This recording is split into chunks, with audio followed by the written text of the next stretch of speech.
Good morning, praise the Lord. ஆண்டவராகிய இயேசு கிறிஸ்துவ நாமத்தில் உங்கள் யாவருக்கும் என்னுடைய அன்பின் வாழ்த்துக்களை தெரிவித்துக் கொள்கிறேன். நீதிமொழிகள் 16:17 வசனம். தன் நடைகளை கவனிக்கிறவன் தன் ஆத்மாவை காக்கிறான்.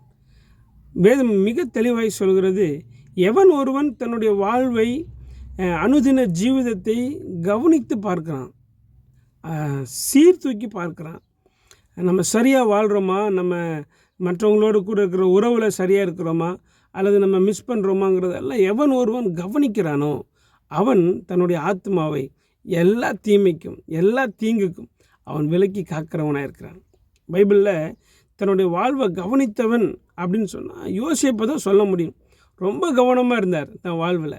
ஒரு நாள் ஸ்லிப் ஆகிடக்கூடாதுன்னு சொல்லி ரொம்ப கவனமாக இருந்தார்.